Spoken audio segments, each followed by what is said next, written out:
जो सरकारी कर्मचारी या जो निजी क्षेत्र में भी कर्मचारी हैं, कुछ क्षेत्र में वो जब रिटायर हो जाते हैं तो उनके सुरक्षा कवच की वो पेंशन मिलती है। और ये सबसे बड़ी अट्रैक्शन दरअसल सरकारी नौकरी की होती भी है कि सरकारी नौकरी में निजी क्षेत्र के मुकाबले कम तनख्वाह भी मिले, पर बुढ़ापे में वो लाठी मिल जाती है, एक सहारा मिल जाता है, आर्थिक आजादी बरकरार रहती है एक सरकारी कर्मचारी की। और पिछले कुछ महीनों से, बल्कि साल से भी ज्यादा हो गया है, पुरानी पेंशन और नई पेंशन योजना को लेकर राजनीतिक तकरार भी हो रहा है। यह लगातार एक मुद्दा बनता जा रहा है। 2004 में नई पेंशन स्कीम लागू कर दी गई थी। यह एनडीए की सरकार थी, बीजेपी की अगुवाई वाली वाजपेयी की सरकार थी, और इसे सही मायने में जमीन पर उतारा यूपीए की सरकार, जो कांग्रेस अगुवाई कर रही थी, और डॉक्टर मनमोहन सिंह प्रधानमंत्री थे। अब फर्क आप जानते हैं पुरानी पेंशन और नई पेंशन योजना में। पुरानी पेंशन योजना में सबसे खास बात यह है कि जो आपकी आखिरी तनख्वाह थी रिटायरमेंट से पहले, उसका आधा आपको बतौर पेंशन मिलेगा हर महीने। और यह पेंशन जो आपको मिलती है वो आपकी तनख्वाह से काटी भी नहीं जाती। इसके अलावा और भी कुछ फायदे हैं, पर मैं अभी उस डिटेलिंग में नहीं जा रहा हूं, आप जानते हैं उनको। नई पेंशन योजना जो है उसमें 10% आपकी तनख्वाह में से कटेगा, 14% सरकार देती है, और जब आप सेवानिवृत्त हो जाते हैं यानी कि रिटायर हो जाते हैं, उसमें से 60% आप निकाल सकते हैं, जितनी भी रकम इकट्ठा हुई, और बाकी 40% वो एन्युइटी के तौर पर, जो 40% बचे हर साल के हिसाब से आपको पैसे मिलेंगे। और यह पैसा लगाया जाता है कुछ फंड्स में जिसे पीएफआरडीए मैनेज करता है। अब इसमें आधी तनख्वाह तो नहीं मिलती। अब इस बात को लेकर राजनीतिक संग्राम छिड़ा हुआ था। जो कांग्रेस शासित छत्तीसगढ़, राजस्थान और अब हिमाचल की सरकार ने पुरानी पेंशन योजना बहाल कर दी है, और पंजाब, जहां पर आम आदमी पार्टी की सरकार है, उसने भी पुरानी पेंशन योजना बहाल कर दी है। जबकि झारखंड में यह प्रस्तावित है कि जी हम भी पुरानी पेंशन योजना पर जाएंगे। उसमें खेल यह हो रहा है कि जो लोग नई पेंशन स्कीम में आज की तारीख में हैं, जो 2004 के बाद के सरकारी कर्मचारी हैं, उनका पैसा तो वो दे रहे हैं। वो पैसा पीएफआरडीए ने फंड्स में लगा दिया। 35,000 करोड़ रुपए हैं राजस्थान के, 17,500 करोड़ के करीब हैं छत्तीसगढ़ के, 7,500 करोड़ हैं हिमाचल के। तो वित्त मंत्री निर्मला सीतारमन, वित्त सचिव, पीएफआरडीए, सबने कह दिया कि वो पैसा तो वापस नहीं मिल सकता। तो पुरानी पेंशन योजना बहाल तो कर दी गई, लेकिन जो वो पैसा अटका हुआ है सरकारी कर्मचारियों का, वो कैसे मिलेगा? ये अभी अधर में लटका हुआ है। सरकार भी कह रही है, आर्थिक जानकार भी ये तर्क दे रहे हैं, और खास इसमें मैं जिक्र करना चाहूंगा मोंटेक सिंह अहलूवालिया का। डेप्यूटी चेयरमैन थे प्लानिंग कमीशन, उस वक्त प्लानिंग कमीशन होता था जो आज की तारीख में नीति आयोग बन गया है। खासम खास थे यूपीए सरकार में, और मनमोहन सिंह के भी। वो कहते हैं ये सबसे बुरी रेवड़ी है पुरानी पेंशन योजना। पर ओपीएस सेना में लागू है। दिल्ली हाईकोर्ट ने कह दिया अर्धसैनिक बलों को भी दी जाए। जो हमारे सांसद विधायक हैं, वो पुरानी पेंशन चलती आ रही है। ऐसे ऐसे भी वाकये हैं कि 5 बार के या 6 बार के आप विधायक है तो हर बार की आपकी अलग पेंशन बनेगी। पंजाब में एक व्यक्ति की 5.25 लाख रुपए पेंशन थी। आर्थिक बोझ, आर्थिक असरात की बात वो फौज पर, अर्धसैनिक बलों पर और हमारे नेताओं पर, राजनीतिक जमात पर लागू नहीं होती। पर ये बातें तो आप जानते हैं। आज चर्चा क्यों? चर्चा इसलिए कि आंध्र प्रदेश की जगनमोहन रेड्डी सरकार वो पिछले साल से ही एक और योजना पर विचार करती दिख रही है, जिसकी गूंज, जिसकी चर्चा अब दिल्ली के गलियारों में भी, खास नॉर्थ ब्लॉक जहां पर हमारा वित्त मंत्रालय है, वहां भी सुनाई दे रही है। और यह योजना क्या है? यह है गारंटीड पेंशन स्कीम, ना ओपीएस ना एनपीएस, यह जीपीएस है। वो नहीं जो आपको गाड़ी में लगा दो, फोन में लगा दो, आपको अपने डेस्टिनेशन तक पहुंचा दे। यह गारंटीड पेंशन स्कीम है। इसके मायने क्या है? इसमें पुरानी पेंशन योजना और नई पेंशन योजना का कुछ घालमेल किया गया है सरकारी कर्मचारियों को लुभाने के लिए। 10% आप कटवाते हैं अपनी तनख्वाह का और 10% सरकार देती है, एम्प्लॉयर देता है आपका, वो भी हिस्सा देता है। तो 33% आपकी आखिरी तनख्वाह का बतौर गारंटी, बाकायदा गारंटी के साथ आपको पेंशन मिलेगी हर महीने। यानी कि 1 लाख रुपए अगर आपकी आखिरी तनख्वाह थी, 33,000 पक्के मिलेंगे। और अगर आप 14% कटवा लें और सरकार भी 14 देगी, तो 40% आखिरी तनख्वाह का गारंटीड पेंशन है। यानी कि लाख रुपए तनख्वाह तो 40,000। और एनपीएस जैसे मार्केट लिंक्ड है, उसके साथ जुड़कर अगर वहां आपकी किस्मत का पिटारा खुल जाता है, आजकल बाजार धड़ाम हुआ था जैसे अडानी प्रकरण के चलते, वैसा वक्त आ गया तो उसमें कमी आ सकती है। पर सामान्य वक्त में अगर बाजार ठीक चलता रहता है, हम विश्व गुरु बनने की राह पर आगे चलते रहते हैं, सबसे तेज हमारी अर्थव्यवस्था चलती रहती है, बाजार बम बम हुआ रहता है, तो एनपीएस के फायदे भी इसके साथ जोड़े जाएं। अब चर्चा शुरू हो गई है। नॉर्थ ब्लॉक में कोई प्रस्ताव नहीं आया, मैं ये साफ कर दूं, लेकिन सरकार के नीति निर्धारक इस पर गौर कर रहे हैं। और गौर क्यों? क्योंकि 9 राज्यों में इस साल विधानसभा चुनाव है और अगले साल लोकसभा चुनाव है 2024 में। और सरकारी कर्मचारियों की जो तादाद है वो अच्छी खासी है। 31,80,000 तो केंद्र सरकार में है और राज्यों को मिला ले यह आंकड़ा लगभग 3 करोड़ चला जाता है। थोड़ा मैं इसमें आपको बता दूं राज्यों में कितने सरकारी कर्मचारी हैं।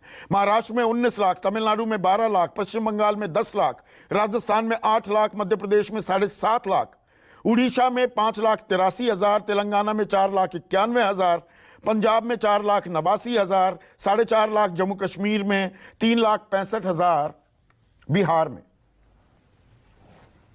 तो 3 करोड़ लोग, 3 करोड़ परिवार, 5 आदमियों का परिवार, 4 आदमी, 3 आदमी, कहीं 4 आदमी वोटर होंगे, कहीं 3 होंगे, तो भी लगभग 10 करोड़ का एक सॉलिड वोट बैंक दिखाई देता है। अब सरकार का पक्ष मैंने बताया कि नहीं जी आर्थिक बेड़ा गर्क हो जाएगा, बहुत ज्यादा दबाव हो जाएगा, ये तो दी ही नहीं जा सकती, ये तो खोखले वादे किए जा रहे हैं, ये हो ही नहीं पाएंगे अमल, जमीनी हकीकत में तब्दील नहीं हो पाएंगे। पर रीथिंक भी शुरू हो गया है। उप मुख्यमंत्री हैं, मुख्यमंत्री भी रह चुके हैं महाराष्ट्र के देवेंद्र फडणवीस, वरिष्ठ नेता हैं बीजेपी के, कुछ दिनों पहले कहते पाए गए कि we are not negative on OPS, यानी कि पुरानी पेंशन योजना को लेकर हम नकारात्मक नहीं हैं। शिक्षकों से मिल रहे थे एकनाथ शिंदे, जो इस वक्त सरकार की अगुवाई कर रहे हैं शिवसेना से अलग होकर। शिक्षकों से मिले तो उन्होंने कहा कि नहीं, हम पड़ताल करवा रहे हैं, हम डेटा कलेक्ट कर रहे हैं, हम रास्ते निकाल रहे हैं, पुरानी पेंशन योजना कैसे बहाल की जाए। तो केंद्र में रुख अलग, स्वर अलग, सुर अलग और राज्य में अलग। हरियाणा में भी जेजेपी, जिसके पास सत्ता की चाबी है, चाबी उनका चुनाव चिन्ह है, वो भी पुरानी पेंशन योजना की बात कर रहे हैं। अब इसमें एक और पेच है, बड़ी दिलचस्प बात है, गौर कीजिएगा। मैंने आंध्रा का जिक्र किया और आज हमने वाईएसआर कांग्रेस जो सत्ता में है, सत्ताधारी दल है, उनके एक सांसद को न्योता दिया, वो तैयार हो गई। थोड़ी देर बाद उन्होंने कहा कि नहीं, मैं नहीं बैठूंगा। भाई क्या बात हुई कि नहीं, हम ये गारंटीड पेंशन दे भी रहे हैं, 33% या 40% आखिरी तनख्वाह का गारंटी भी कर रहे हैं, लेकिन सरकारी कर्मचारी मानने को तैयार नहीं कि बाजीगरी कर रहे हो, आंकड़ेबाजी हो रही है, हम विश्वास नहीं करते, हम भरोसा नहीं करते, हमें तो पुरानी पेंशन योजना ही चाहिए। तो वो चर्चा में आने से इनकार कर बैठे न्योता कबूलने के बाद। तो ये एक ऐसी फांस है क्या जो सब राजनीतिक दलों, सरकारों, वो केंद्र हो, राज्य सरकारों में अटक गई है और अब इसको निकालने का रास्ता हर कोई अपने तरीके से तलाश रहा है क्या? ऐसे में आज का सबसे बड़ा सवाल, गारंटीड पेंशन के लिए कर्मचारी होंगे तैयार और पुरानी पेंशन बनी सरकारों की फांस। चर्चा में मेरे साथ बीजेपी के राष्ट्रीय प्रवक्ता, उनके राज्यसभा सांसद रह चुके हैं, फॉरमोस्ट बैंकर भी रह चुके हैं देश के, तो अर्थव्यवस्था को समझते हैं, परखते हैं, जफर इस्लाम। कांग्रेस के राष्ट्रीय प्रवक्ता आलोक शर्मा, आंकड़ों, वो जो devil lies in the detail ना, डिटेलिंग में ये भी अच्छे खासे महारत हासिल रखते हैं। मेरे साथ कृष्णा हेगड़े हैं, राष्ट्रीय प्रवक्ता हैं शिवसेना एकनाथ शिंदे गुट के। अनुराग ढांडा पत्रकार भी रह चुके हैं, राष्ट्रीय प्रवक्ता हैं आम आदमी पार्टी के। और मुकेश आनंद प्रोफेसर हैं और इन्होंने पाथ ब्रेकिंग रिसर्च की है पेंशन स्कीम को लेकर, ये सुरक्षा का जो कवच। और हम जब यहां बात करते हैं, ये सिर्फ सरकारी कर्मचारियों के लिए, 85% इस देश में जो लोग काम करते हैं, नौकरी करते हैं, उनके पास पेंशन नाम का कोई कवच नहीं है। तो समग्र जब चर्चा की जाए तो ये सिर्फ सरकारी कर्मचारियों की नहीं है, बुढ़ापे में सहारे की लाठी सबको चाहिए होती है, उसकी तो चर्चा भी अभी शुरू नहीं हुई। तो ये पहलू भी मैं मुकेश आनंद से जरूर चर्चा में लाना चाहूंगा, उनके साथ बातचीत करूंगा। लेकिन जफर इस्लाम, फांस बन गई है पुरानी पेंशन योजना, कहीं गारंटीड पेंशन स्कीम, कहीं नॉट नेगेटिव जैसे कमेंट्स, बयान हमारे सामने आ रहे हैं। देखिए, सरकार का काम है सभी पक्षों के जो जायज़ डिमांड है उसका को संज्ञान में लेना और उसके बारे में चर्चा करना, उसके एनालाइज करना और उसमें कितना सरकारी खर्चा उस पर बेयर किया जा सकता है उसको देखना। लेकिन मैं आपको, चूंकि इस पेंशन के बारे में बात हो रही है, तो मैं ये कहना चाहता हूँ कि देखिए, आपसे मैं एक सवाल पूछना चाहता हूं और आपके माध्यम से मैं देश की जनता से पूछना चाहता हूं। इस वक्त 1 मिनट के लिए मैं पार्टी के प्रवक्ता के ना हैसियत के नहीं, बल्कि चूंकि मैं प्रोफेशनल भी हूं, एक प्रोफेशनल की हैसियत से बात करना चाहता हूं कि क्या आगे आने वाली पीढ़ी के लिए आप समझते होंगे डिफाइंड पेंशन स्कीम की, डिफाइंड पेंशन प्लान जो है, जो स्कीम होता है, और डिफाइंड कंट्रीब्यूटरी फंड जो है, दोनों में जो कंट्रीब्यूटरी प्लान जो है, दोनों में फ़र्क क्या है? आगे आने वाली पीढ़ी के लिए क्या आप सरकारी कोष से, खजाने से सब कुछ पीछे रिटायर्ड लोगों के लिए या पीछे की पीढ़ियों को देने के लिए छोड़ दें, या उसके लिए रख दें और आगे आने वाले देश की जनता के लिए, प्रदेश की जनता के लिए कुछ ना रहे? आज अगर आप देखिए रेवेन्यू एक्सपेंडिचर जो है देश का, और उसमें खासकर जो, अगर आप एक छोटा सा एनालिसिस कीजिए कि अगर पेंशन जो डिफाइंड बेनिफिट प्लान ही रहता तो आज कितना बड़ा दबाव होता सरकार पे, खजाने पे, पहली बात। दूसरी बात है कि अगर कंट्रीब्यूटरी पेंशन फंड है तो उसके फायदे भी हैं। अगर उसके एक अश्योर्ड आपको बेनिफिट नहीं मिलता, लेकिन उसके बहुत सारे फायदे भी हैं। जैसा आप कह रहे थे अपने चर्चा में कि अगर मार्केट अच्छा रहा, अगर ये रहा वो रहा, तो अच्छा जो है परफॉर्मेंस हो सकता है। इसलिए कि अगर आप देखिए जितने भी डिफाइंड पेंशन प्लान है सरकार के, अगर उसका एक्चुअल वैल्यूएशन कीजिए और उसको देखिए कि कितना डेफिसिट है, तो हर साल डेफिसिट प्रोवाइड करना पड़ता है, मतलब आपके एडिशनल एलोकेशन करना पड़ता है। लेकिन कम से कम डिफाइंड बेनिफिट कंट्रीब्यूटरी प्लान में ये नहीं होता है कि जो आप कंट्रीब्यूट कर रहे हैं उसमें से जो आप रिटर्न जनरेट कर रहे हैं उसी से आपको बेनिफिट मिलेगा। आज जो रेगुलेटर है वो स्कीम जो है वो इन्वेस्टमेंट जो गाइडलाइन देता है, इन्वेस्टमेंट गाइडलाइन में ऐसा नहीं कि मार्केट अच्छा है इक्विटी में सब डाल रहे हैं, उसमें भी कई रिस्ट्रिक्शन से कितना % इक्विटी में डाल सकते हैं, कितना डेट में डालना है, कितना गवर्नमेंट सिक्योरिटीज में डालना है, कितना स्टेट डेवलपमेंट लोन में डालना है। सीएजी ने 2019 में थोड़ा रेड फ्लैग किया था एनपीएस के पैसे जहां जहां निवेश हो रहे हैं कि उस पर कितना विश्वास भरोसा किया जाए। पूरी बात सरकार की रिपोर्ट है, पूरी बात बोलिए आगे जारी रखिए। पूरी बात सुन लीजिए ना कि हाँ, मैं ये कह रहा हूं कि संदीप जी कि कई बार ऐसा होता है कि लोग जो है इन्वेस्टमेंट गाइडलाइन को पहले उसमें फ्लेक्सिबिलिटी मांगते हैं, और अगर मार्केट डायनामिक्स की वजह से अगर थोड़ा सा खराब हो गया, रिटर्न बहुत अच्छा हो रहा है, कोई थोड़ा बहुत मार्केट डायनामिक्स की वजह से खराब हो गया, तो फिर आप सरकार को ब्लेम कर देते हैं। सरकार की अपनी लिमिटेशन है, सरकार सिर्फ पेंशन के लिए नहीं सरकार चलाती है, सरकार आगे आने वाली पीढ़ी के लिए, और सरकार जो है देश को आगे बढ़ाने के लिए, आने वाली पीढ़ी के साथ साथ जाने वाली पीढ़ी का भी ख्याल रखना सरकार की जिम्मेदारी है कि नहीं? बिल्कुल रखना चाहिए। तो इसीलिए कंट्रीब्यूटरी प्लान आप जितना कंट्रीब्यूट करेंगे उतना अच्छा करेंगे। अच्छा, अब इसमें आपको मैंने पूरा वक्त दिया, जफर भाई आपने तीन बातें रखी, मैं भी तीन एक सेकंड खाली, हाँ पूरा कीजिए, एक सेकंड, लास्ट बातें रख ले, लास्ट बातें रख ले। तो हाँ। क्या ये सरकारी इदारों में काम करने वाले को ही पेंशन चाहिए? क्या एक देश में 3 करोड़ के अलावा बाकी 47 करोड़ वर्कफोर्स जो है उनको पेंशन नहीं चाहिए? और उनको पेंशन चाहिए तो क्या प्राइवेट कंपनियां देने के लिए तैयार हैं? क्या आप जैसे ऑर्गेनाइजेशन में जिसमें काम करते हैं, क्या पेंशन स्कीम लागू कर सकते हैं? क्या अगर पेंशन स्कीम जो डिफाइंड बेनिफिट प्लान हो तो क्या आपके जो कैश फ्लोज आगे के है उसमें इतनी अनसर्टेनिटी क्या आप दे सकते हैं? इसलिए बहुत सारी चीजें सोचना पड़ता है। लेकिन अगर आप कंट्रीब्यूट कर रहे हैं तो एक आपका जफर भाई पोर्टफोलियो बन रहा है, इन्वेस्टमेंट हो रहा है और इन्वेस्टमेंट बढ़ रहा है उसमें। ठीक है, आखिरी पॉइंट बहुत ही वैलिड पॉइंट, उसको बचा कर रखता हूं, उस पर आगे और लंबी चर्चा करेंगे। 3 बातें उससे पहले आपने कही, अब मैं 3 छोटे छोटे सवाल करता हूं। आपने कहा कि आने वाली पीढ़ी पर कितना बोझ डालेंगे, बहुत सही बात है, मैं इत्तेफाक रखता हूं आपसे। तो आप तो राज्यसभा सांसद रहे हैं, लोग विधायक भी हैं, एक्स विधायक भी हैं, क्यों लेते हैं पेंशन? 5-5, 6-6 बार का विधायक, 5-5, 6-6 उसकी पेंशन बनती है, क्यों बनती है? आप में कौन से सुरखाब के पर लगे हैं? बाकी देश के लिए कुछ और कानून, आप लोगों के लिए कुछ और कानून। नहीं संदीप जी, एक मिनट, मैं तो देखिए पेंशन लिया नहीं है, लेकिन मुझे जितनी जानकारी है कि जो एक एमपीज को मिलती है पेंशन, मुझे पूरी जानकारी नहीं है, लेकिन इसलिए कि मैंने पेंशन की तरफ ध्यान नहीं दिया, मैंने नहीं लिया पेंशन। लेकिन एक बार वाले एमपी को 20,000 मिलता है, 2 बार वाले को 40,000 मिलता है, और जो 5 बार होते हैं उनको 60-70 हजार रुपए मिलता है। ऐसा नहीं, 5,20,000 पंजाब का आपको उदाहरण दे रहा हूं। अच्छा, दूसरी बात, छोटे छोटे सवाल हैं। अगर पुरानी पेंशन योजना आने वाली पीढ़ी पर बोझ बनेगी, जो आप कह रहे हैं और जानकार भी कह रहे हैं, तो सेना में पुरानी पेंशन योजना क्यों लागू है?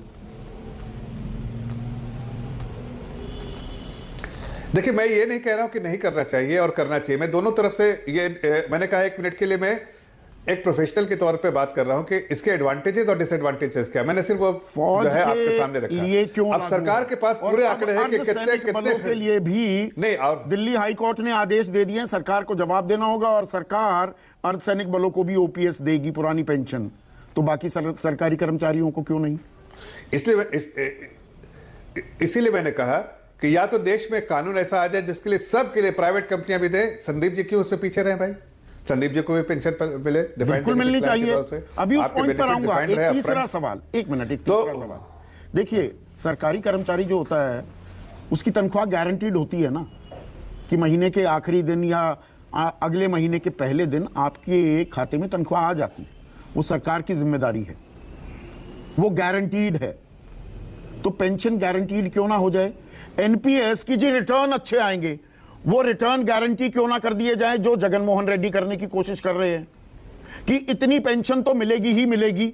ये तो पता होना चाहिए कि नहीं पता होना चाहिए किसी भी कर्मचारी को। अब देखिए, मैं एक सवाल पूछता हूं आपसे, अभी छोड़िए, मैं इस वक्त आपसे एक टेक्निकल सवाल पूछता हूं जी।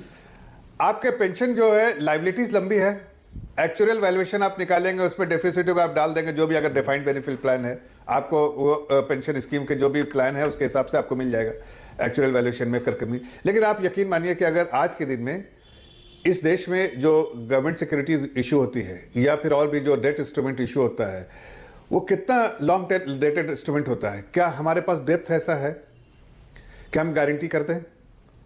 क्या हम डाल सकते हैं ऐसे इंस्ट्रूमेंट में जो कि एक तो इन्वेस्टमेंट गाइडलाइन है आपकी, लिमिटेशन से कितना आप डाल सकते हैं कॉर्पोरेट बॉन्ड में, कितना आप गवर्नमेंट सिक्योरिटीज में, कितना स्टेट डेवलपमेंट में, कितना इक्विटी में, बट क्या आपके पास इतनी लॉन्ग डेटेड इंस्ट्रूमेंट है कि आप पेंशन लायबिलिटी को डिफाइन आप गारंटी कर दीजिए? देखिए, समस्याएं हैं, ऐसे कहना नहीं सरकार को, आपने इस्तेमाल किया, सरकार के आपका पुराना बैंकर जाग गया और मुझे वो अच्छा लगा, आपने लायबिलिटी शब्द की इस्तेमाल की कि वो देनदारी खड़ी होती है।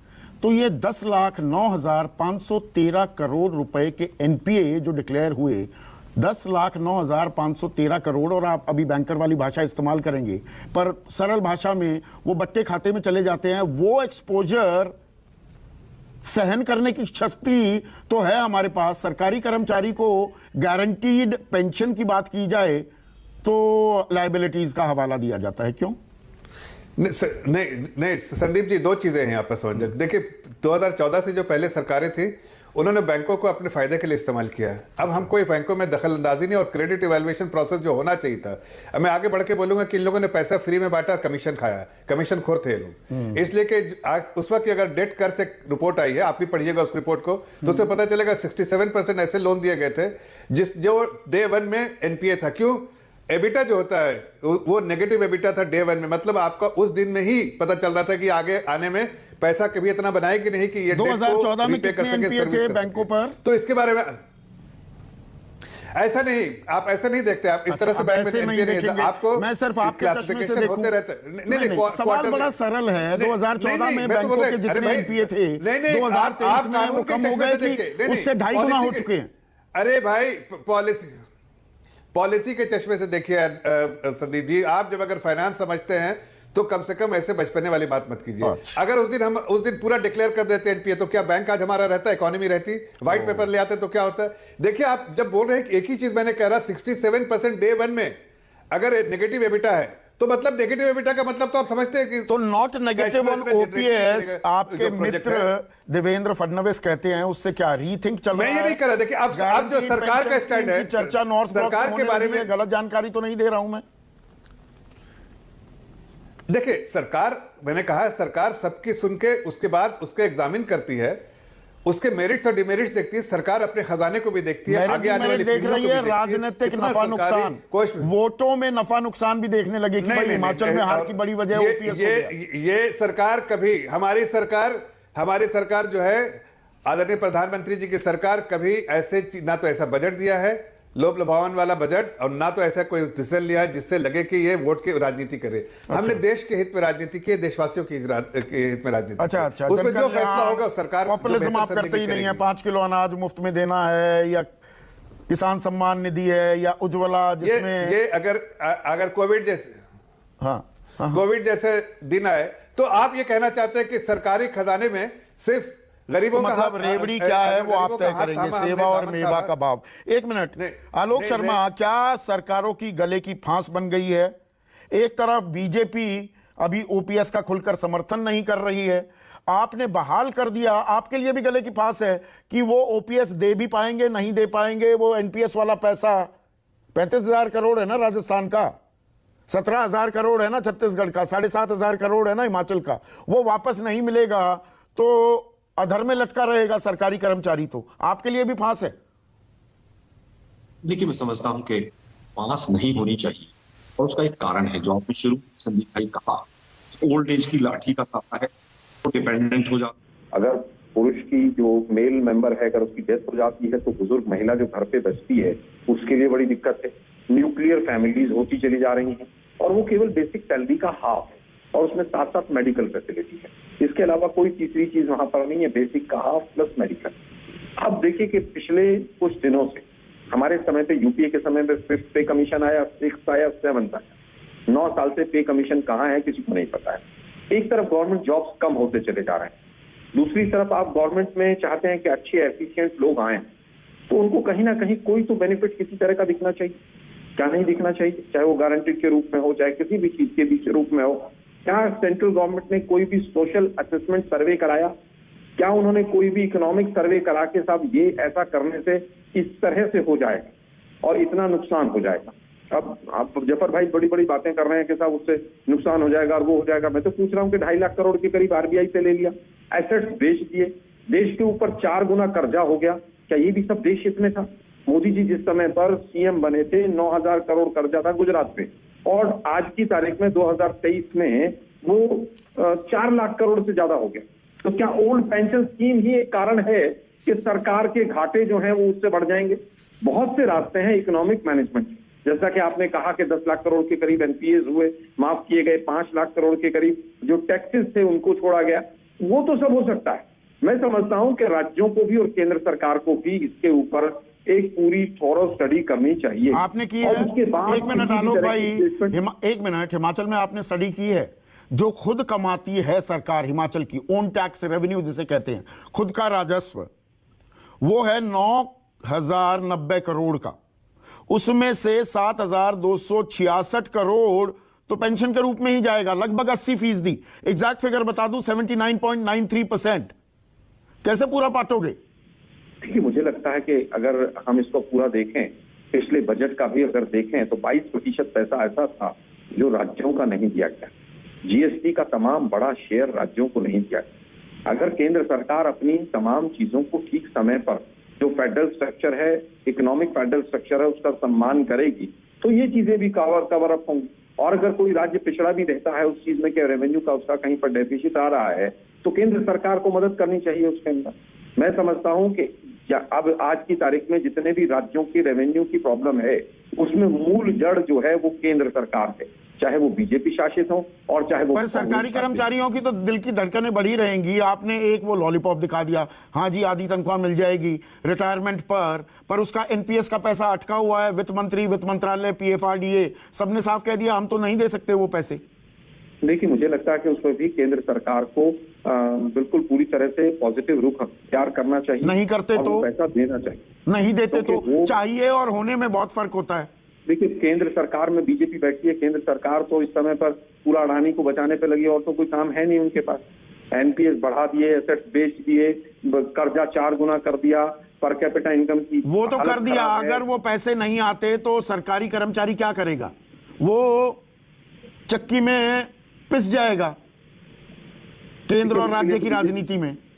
संदीप भाई, वो तो बीजेपी जिम्मेदार है। अगर वो बीजेपी वहां से रिलीज नहीं करती है, अगर लाखों करोड़ का जीएसटी कलेक्शन हो रहा है और जीएसटी कलेक्शन लगातार बल्ले बल्ले और बम बम हो रहा है, तो राज्यों में। जफर भाई आपको मौका देंगे, अभी आलोक शर्मा की बारी है। हाँ, मैं कह रहा हूं कि अगर जीएसटी कलेक्शन और तमाम टैक्सेस का कलेक्शन बम बम हो रहा है तो राज्यों को पैसा देने में क्या आपत्ति है? नहीं, क्या ये जो गारंटीड पेंशन स्कीम है आलोक भाई, देखिए 3 करोड़ ही तो हैं सरकारी कर्मचारी, और बाकी वो 47 करोड़ जिसका जिक्र कर रहे थे जफर इस्लाम, उनके लिए क्या वो कोई सुरक्षा कवच, वो बुढ़ापे की लाठी, वो सहारे देने के लिए एक लाठी उनको जरूरत नहीं है कि गारंटीड कर दो। एनपीएस ओपीएस अगर मिला भी दिया जाए, आंध्रा में जो चलाया जा रहा है कि भाई 33% गारंटी कर दो। मेरे साथ यहाँ पर एक्सपर्ट भी हैं, मुकेश आनंद, वो भी ये कहते हैं कि भाई 50% ना दो, 35 कर दो, 33 कर दो, 30 कर दो या 40 कर दो, पर इसका दायरा तो बढ़ाया जाए। दायरा बढ़ाने की कोई बात नहीं कर रहा है, और लोगों को जरूरत नहीं इस सुरक्षा कवच की। नहीं, सुरक्षा कवच की जरूरत है, और सुरक्षा कवच कई रूप में दिया जाता रहा है। एक सब्सिडीज के रूप में भी सुरक्षा कवच के भी महंगाई से उनकी मार कम हो, वो पूरे समाज के लिए था। सुरक्षा कवच हेल्थ के रूप में भी था। सुरक्षा कवच तमाम तरह से सरकारें देती आई, लेकिन जिस तरह से सब्सिडीज जो 1.5 लाख करोड़ के करीब थी 2014 में, आज 0 पर पहुंच गई। एक तरफ ये सरकार महंगाई की मार मार रही, दूसरी तरफ सुरक्षा कवच के नाम पर घोटाले हो रहे हैं। जिस तरह से आज तमाम हेल्थ की स्कीम्स आप देखिए कहीं पर यूज नहीं हो रहा है, मनरेगा का फंड घटाया जा रहा है। नहीं, ये बातें तो सब जानते हैं, मुद्दे पर रहते हैं, ये चुनावी फायदे के लिए ही कर रहे हैं ना। सही मायने में देश में अगर एनपीएस लागू की तो वो तो आपने की, चालू हो गई थी वाजपेयी सरकार के दौरान। मनमोहन सिंह प्रधानमंत्री थे और वित्त मंत्री पी चिदम्बरम शुरुआती सालों में सबको प्रोत्साहित आप करते घूम रहे थे कि ओपीएस छोड़ो, एनपीएस में आ जाओ। आज आप बिल्कुल उल्टा राग अलाप रहे हैं। संदीप भाई, उसका एक कारण था। 10 साल के अंदर 3 पे कमीशन आए, 3 बार सैलरी हाइक, रिवीजन और तमाम चीजों का असेसमेंट हुआ। इस सरकार ने 9 साल हो गए इस सरकार को, लगभग एक बार भी पे कमीशन पर बात नहीं कर रही। तो हर तरह से आप सरकारी एम्प्लॉय को अगर स्क्वीज कर देंगे, उसका गला दबाएंगे, तो क्वालिटी लोग कैसे आएंगे? क्वालिटी लोग कैसे आएंगे आप ये कह रहे हैं। कृष्णा हेगड़े, अब सरकार में आखिरी बार जब हम ये चर्चा कर रहे थे, आपने कहा कि हाँ हम थोड़ी पड़ताल कर रहे हैं, डेटा कलेक्ट कर रहे हैं। डेटा कलेक्ट हो गया, नॉट नेगेटिव से आगे बात बढ़ी। जो टीचर्स को एकनाथ शिंदे आपके नेता और सूबे के मुख्यमंत्री ने भरोसा दिया था, उससे बात कुछ आगे बढ़ी है? आप जीपीएस की तरफ जा रहे हैं, ओपीएस की तरफ जा रहे हैं, एनपीएस में बने रहेंगे? संदीप जी, आपके गए डिबेट में भी आपने काफी इसमें डिफरेंस आपने देखा होगा। और उसके बाद मैं कहना चाहता हूं कि अगर जीपीएस का स्कीम जो जगन मोहन रेड्डी जी कर रहे हैं और उसमें तिजोरी पे बोझ ऑलमोस्ट 50% घट रहा है, जैसे उनके स्टेट पे ऑलमोस्ट 1.5 लाख रुपए का बोझ, 1.5 लाख करोड़ का बोझ था, और आज 75,000 करोड़ का अगर उनपे बोझ आ रहा है, 50% बोझ उनका घट रहा है। और महाराष्ट्र में अगर 2.5 करोड़ का 1.5 करोड़ लाख का हमको बोझ आ रहा है, और वहां पर अगर 1 लाख करोड़ रुपए में काम हो रहा है, तो क्यों नहीं करना चाहिए? अगर जगनमोहन रेड्डी जी कोई अच्छा स्कीम लेके आ रहे हैं और उससे राज्य का फायदा हो रहा है, लोगों का फायदा हो रहा है। जैसा आपने कहा कि ज्यादा लोगों को हम ये जो जीपीएस के एम्बिट में ले सकते हैं, तो बिल्कुल उसके ऊपर नहीं, वहां भी खेल हो गया है और विचार भी होना चाहिए। कृष्णा भाई, वहां पर भी खेल हो गया है, और मैंने इसलिए शुरुआती संबोधन में नहीं, खेल नहीं हुआ है। सुनिए ना, उनके सांसद मेरे कार्यक्रम में आने को तैयार थे, बाद में हट गए कि नहीं हम ये कर तो रहे हैं पर सरकारी कर्मचारियों में इतना विरोध, इतना गुस्सा है, हमारा भी रीथिंक शुरू हो गया है। अब वो आधा तनख्वाह का आधा उससे नीचे मानने को तैयार नहीं दिख रहे अब सरकारी कर्मचारी। देखिए, अगर कोई एम्प्लॉइज को तकलीफ हो रहा है इसमें और उसके ऊपर वो चर्चा कर रहे हैं तो अलग बात है, लेकिन अगर जगन मोहन रेड्डी जी ने कोई प्रोग्रेसिव स्कीम निकाली है तो उनकी तारीफ भी होनी चाहिए। तो इसके पहले जो जीवनदायी योजना था, उनके पिताजी वाईएस राजशेखर रेड्डी जी ने निकाली, जो पूरे देश में आज लागू है, और क्यों नहीं, वो बहुत सक्सेसफुली भी चल रहा है। और आज अगर जगन रेड्डी जी कोई ऐसा स्कीम लेके आते हैं जहां पर तिजोरी पे बोझ, महाराष्ट्र सरकार तैयार है, जीपीएस के लिए तैयार है, ओपीएस पर भी जा सकती है। मैं थोड़ी इस पर क्लैरिटी चाहूंगा। ओपीएस पे तो हम चर्चा कर ही रहे हैं, हम डेटा भी कलेक्ट कर रहे हैं, और अगर जगन मोहन रेड्डी जी ने हमें एक और अच्छा स्कीम दिया है जहां पर 50% तिजोरी पे कम बोझ होगा, तो क्यों नहीं उसके ऊपर चर्चा या विचार। बीजेपी मान जाएगी, केंद्र में तो बीजेपी मान नहीं रही। ये थोड़ा सा अनकंफर्टेबल काम नहीं हो जाएगा? केंद्र में बीजेपी बता रही है आने वाली पीढ़ियों पर दबाव क्यों डाल रहे हो, और उन्हीं की राज्य में जहां वो सत्ता में हिस्सेदार हैं वहां ओपीएस लग जाए या जीपीएस आ जाए। संदीप जी, बीजेपी हो या एकनाथ शिंदे जी, बालासाहेबांची शिवसेना का सरकार हो, हमारा सरकार हो, या हमारे साथ बीजेपी महाराष्ट्र में हो, या जगन रेड्डी जी की सरकार हो, हम सब बीजेपी के एलाइज हैं और हम जनहित और लोकहित में काम कर रहे हैं। और अगर हमने सोचा है कि ऐसा कुछ, तो ये जनहित है, तो सरकार एनपीएस चलाने पर आमादा है, वो जनहित नहीं है। एक बार आप कहते हैं कि 3 करोड़ लोगों के लिए क्यों नहीं होना चाहिए, और जब हम करना चाहते हैं तो आप बोल रहे हैं कि जनहित है, और दूसरे आपने जफर भाई को कहा नहीं, क्योंकि सरकार, केंद्र सरकार क्या कह रही है, ये जनहित नहीं है, ये रेवड़ी है, ये भट्टा बिठा देगी अर्थव्यवस्था का। मैं आपसे क्लैरिटी चाह रहा हूं। नहीं, देखिए, हम नंबर्स क्रंचिंग कैसा करना हम जानते हैं, हमारे फाइनेंस मिनिस्टर भी जानते हैं, और महाराष्ट्र के फाइनेंस मिनिस्टर देवेंद्र फडणवीस भी जानते हैं।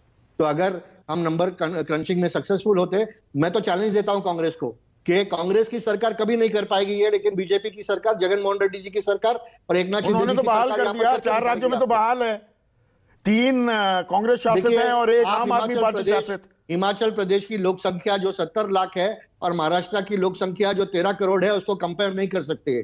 तो ये तो आप कंपैरिजन तो छोड़ दीजिए। नहीं, राजस्थान भी है, दूसरी बात आपने जफर भाई से कहा था, आलोक भाई बीच में नहीं प्लीज। आपने सुनिए ना, आप विधायक और सांसद ये पेंशन लेते हैं, तो मैं आपको कहना चाहता हूं, मैं भी विधायक रह चुका हूं, तो हमारा जो पेंशन स्कीम है, पूरे देश में 5,000 6,000 विधायक और सांसद होंगे, और जो हम बात कर रहे हैं आज, हम 3 करोड़ लोगों की बात कर रहे हैं, तो उसकी गिनती और उसके आंकड़े में बहुत फर्क है संदीप जी। तो ये दोनों को मैं कह रहा हूं, एक को भी क्यों मिले और 3 करोड़ को क्यों ना मिले?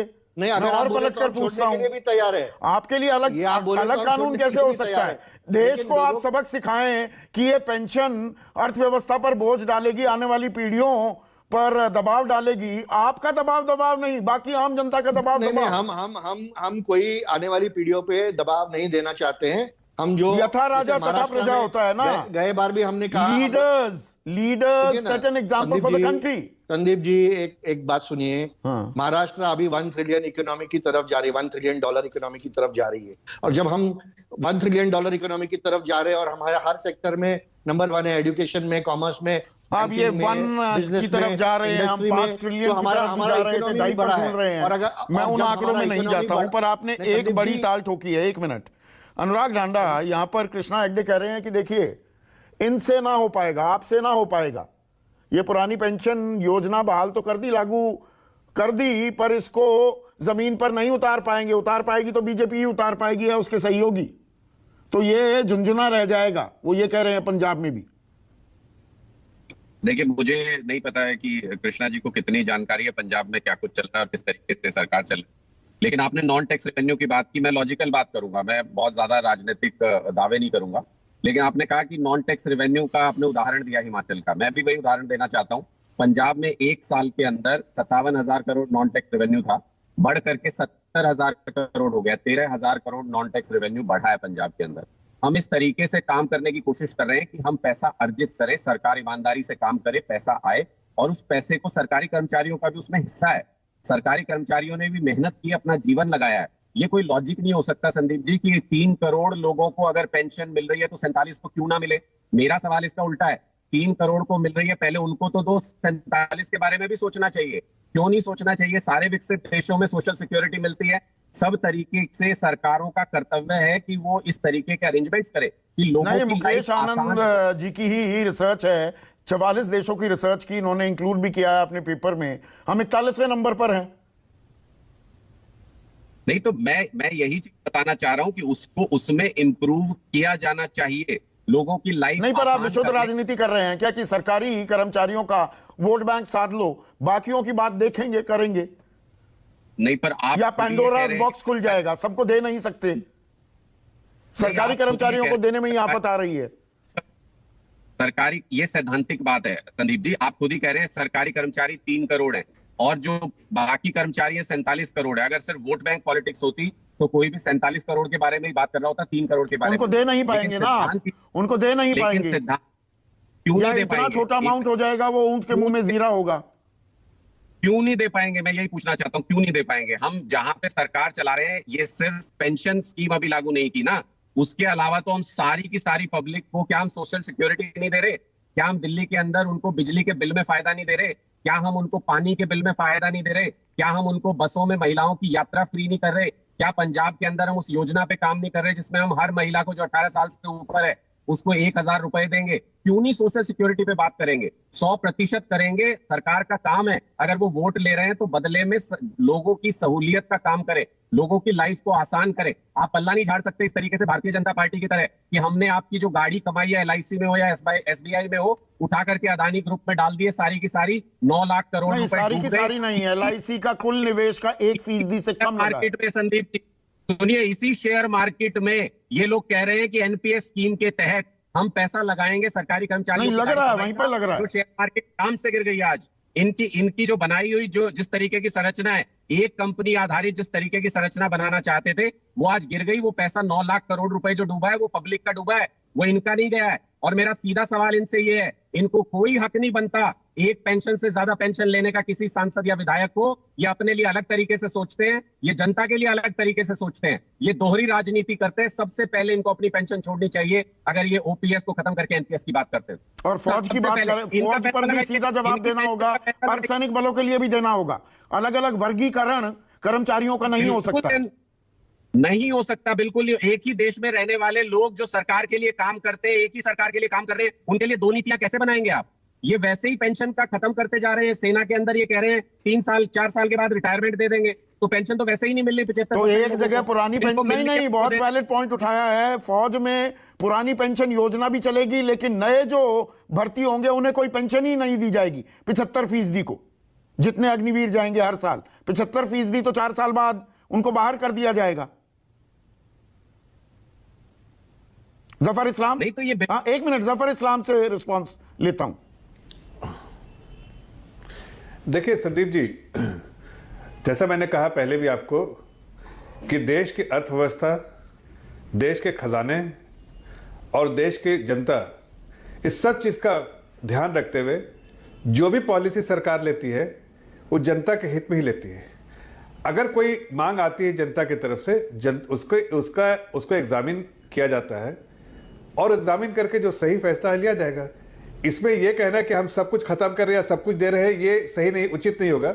लेकिन सरकार की ये जिम्मेदारी है कि आगे आने वाली पीढ़ियों के लिए सिर्फ कर्जा छोड़ के नहीं, या उसके ग्रोथ के लिए तो मांग कोई होगी। वैसे रेफरेंडम का कोई सिस्टम नहीं है हमारे यहाँ।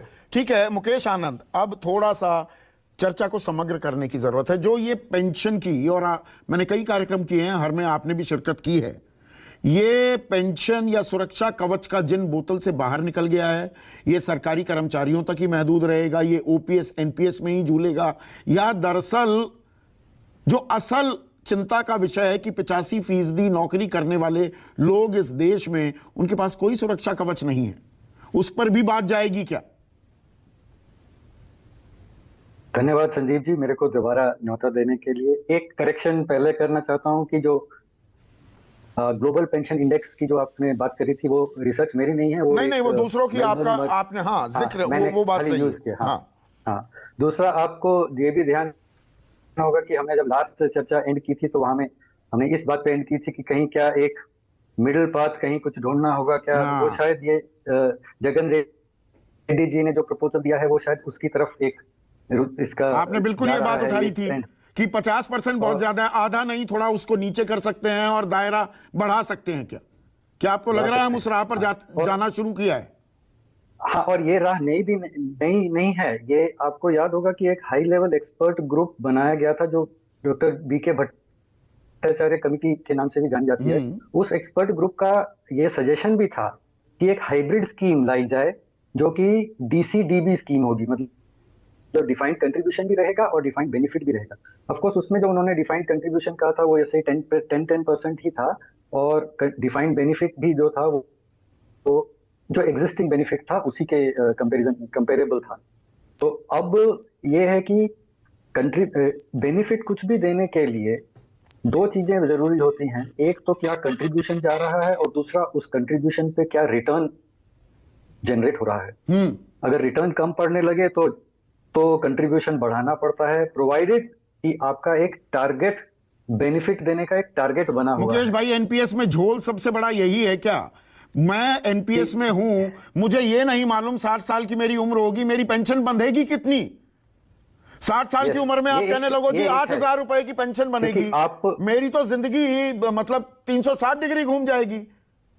हाँ, आपका एक्सपेक्टेशन तो पुराने बेनिफिट की तरह ही बना हुआ है। एग्जैक्टली ओपीएस में जो बेनिफिट मिल रहा है, हाँ। तो एक्चुअली अब टारगेट भी वही सेट करता है। तो इसीलिए मेरा पहले भी ये रिक्वेस्ट रहा या सुझाव रहा है कि हमें ओपीएस के अंदर जो बेनिफिट है, और या बेनिफिट्स के जो डिफरेंट कंपोनेंट्स हैं बेनिफिट्स के, उसके ऊपर धीरे धीरे चर्चा को बढ़ाना होगा, और उनमें से जो ओवररीच है, मतलब जो नाजायज है, उसको कम करना शुरू करना होगा। जैसे आपने कहा कि एक अधिकारी को अगर एक से ज्यादा पेंशन मिलती है तो ये नाजायज है, इसको सबसे पहले हटाना होगा। ऐसी कई सारी और छोटे छोटे कंपोनेंट्स हैं जिनके ऊपर चर्चा की जा सकती है और जिनको कम किया जा सकता है, और ऐसा करने से डेफिनेटली इतना पैसा बच जाएगा कि आप धीरे धीरे अनऑर्गेनाइज सेक्टर के सभी लोगों को एक पेंशन स्कीम के अंदर ला सकेंगे, जहां वो तबका है हमारा जिसकी मार्जिन प्रोपेंसिटी टू कंज्यूम एक से ज्यादा है, मतलब कि उनकी तो बात ही नहीं कर रहा कोई। हाँ, तो वो सेव नहीं करेंगे, वो खा जाएंगे। इसीलिए उनके लिए पेंशन का कंट्रीब्यूशन जो है वो सरकार से ही आना होगा, और ओपीएस की में थोड़े से कटौती करने से इतना बचाव किया जा सकता है कि हम सारे के सारे अनऑर्गेनाइज्ड या इनफॉर्मल। मुकेश भाई, एक आखिरी सवाल, थोड़ा सा मुझे एक चीज समझाइए। 2004 में एनपीएस आई, 57 साल हो गए थे देश को आजाद हुए। हर तरह की सरकारें हमने इन 57 सालों में 2004 से पहले देख ली थी। पहले अगर पुरानी पेंशन योजना के तहत सरकारी कर्मचारियों को आधी तनख्वाह दी जा सकती थी, तो ये आज इतना बड़ा आने वाली पीढ़ी पर बोझ के तौर पर क्यों देखा जा रहा है? और दरअसल जो ये एनपीएस आई 1998 में, ऐसे दवे कमेटी जो रिपोर्ट जो कमेटी बनाई गई थी, वो बनाई गई थी कि बाकी लोगों को भी कुछ पेंशन दी जा सकती है क्या? उनकी चर्चा तो रद्दी के टोकरी में डाल दी गई, एनपीएस इजाद हो गई और बात खत्म हो गई। गलत तो नहीं मैं रीड कर रहा हूं? नहीं, एक्चुअली थोड़ा डिफरेंस है। जो आपने भी जिक्र किया और जफर भाई ने भी जिक्र किया था, उसमें ये कह रहे हैं कि आने वाली पीढ़ी, मैं ये करेक्शन कहना चाहूंगा कि वो आने वाली पीढ़ी कोई फ्यूचर की नहीं है, वो आज भी है, कल भी थी। जाने वाली पीढ़ी और आने वाली पीढ़ी, वो ओवरलैपिंग जनरेशंस के कॉन्टेक्स्ट में वो कल भी थी, आज भी है और आगे भी रहेगी। और ये प्रॉब्लम जो है ये कल भी थी, आज भी है और आगे भी रहेगी, अगर जब तक हम जो बेनिफिट्स दे रहे हैं उनके ऊपर कोई कंट्रोल या अंकुश लगाना शुरू ना करें। तो वो अंकुश लगाना बहुत जरूरी है। अंकुश लगाना जरूरी है। पर आखिरी सवाल आलोक शर्मा आपसे और जफर भाई आपसे, प्लीज 15-15 सेकंड में जवाब दीजिएगा। क्या किसी भी सरकार किसी की भी हो, जो हमारी जाने वाली पीढ़ी, जो बुजुर्ग हो गए, जिन्होंने देश के विकास में कुछ ना कुछ तो योगदान किया, कमाई की, टैक्सेस भी दिए, नौकरी की, जिस भी तरह की नौकरी की, उनको सुरक्षा कवच देना क्या सरकार की जिम्मेदारी नहीं? या वो भगवान भरोसे हो जाएं, नौकरी हो गई जी अब अपना संभाल लो? आलोक? देखिए, मुझे लगता है कि जरूरी है और दिया जाना चाहिए, लेकिन दुर्भाग्य है कि वर्तमान की सरकार ने हमारे बुजुर्गों का या जो आउटगोइंग हमारी पीढ़ी है जो हमसे बड़ी है, उनका जो टैक्स पेयर्स का पैसा था, टैक्सेस कटे, उन्होंने अपने पीएफ से भी पैसा दिया, सरकार को योगदान दिया, रेलवे प्लेटफॉर्म्स बनवाए, रेलवे लाइन बनवाई, एयरपोर्ट बनवाए, ब्रिजेस बनवाए, नेशनल हाईवेज बनवाए। आज वो तमाम चीजें कुछ व्यापारियों को दें हम, और उनका हम पेंशन भी ना दें, ये उनके साथ अन्याय हो। जफर भाई, देखिए, ये सब तो राजनीतिक बातें हैं, इसमें राजनीति का कोई जग के लिए कोई जगह नहीं है। वो अच्छे से समझदारी उनकी भी है, लेकिन इनकी मजबूरी है कि इनको इस तरह की बेतुकी बातें करनी है आलोक भाई के लिए। लेकिन हकीकत तो ये है कि जैसे जैसे आप पुराने समय से जब अगर मार्केट डेवलप हो रहा है, आपका देश आगे बढ़ रहा है, आपके डेट मार्केट में डेवलप जो है उस पर डेप्थ बढ़ रही है, आपके इंस्ट्रूमेंट जो है इन्वेस्टमेंट के लिए अवेलेबल है, मार्केट डायनामिक्स आपके फेवरेबल है, तो डिफाइंड कंट्रीब्यूटरी पेंशन प्लान जो है उसी वक्त इंट्रोड्यूस किया जा सकता है, इसलिए कि आपके पास ऑप्शन है, जो कंट्रीब्यूशन आप ले रहे हैं उसको इन्वेस्टमेंट करके अच्छा रिटर्न जनरेट करके अच्छे उनको भी स्कीम का फायदा देने के लिए। अब ये देश आगे बढ़ रहा है तो बहुत सारी चीजें होंगी, 60 साल की उम्र में ये तो पता होना चाहिए मुझे मिलेगा कितना, मुझे मिलेगा कितना। देखिए, जैसे देखिए, अभी आपको एक सवाल करते, एक बात बताता हूँ। कई कंपनियां जो बड़ी कंपनियां होती हैं बाहर में, वो ऐसा करती हैं कि भाई आपका डिफाइंड कंट्रीब्यूटरी प्लान है, बट अगर कोई एक्चुअल वैल्यूएशन और बेनिफिट भी डिफाइन कर दिया, एक सर्टेन मिनिमम बेनिफिट, अगर उसमें कुछ कमी आती है एक्चुअल वैल्यूएशन से, तो वो कंट्रीब्यूट उतना शॉर्टफॉल जो कंट्रीब्यूट करते हैं। कुछ मैकेनिज्म, कुछ ऐसा मिडिल पाथ, कुछ ऐसा अगर ये होना चाहिए ना, कम से कम ये तो पता लगे मुझे मिलेगा कितना जब मैं रिटायर हो जाऊंगा। और सुरक्षा कवच की बात सिर्फ सरकारी कर्मचारियों तक महदूद क्यों रहती है? देश में जो बाकी लोग काम करते हैं वो भी उतने ही देशभक्ति करते हैं, देश के लिए काम करते हैं, मेहनत करते हैं, टैक्सेस देते हैं, उनके लिए भी कोई सुरक्षा कवच होना चाहिए या नहीं? या ये विशुद्ध एक राजनीतिक खेल है, एक तबके को अपनी ओर आकर्षित करने के अलग अलग तरीके अपनाए जा रहे हैं? सोचिएगा इस बारे में। नमस्कार।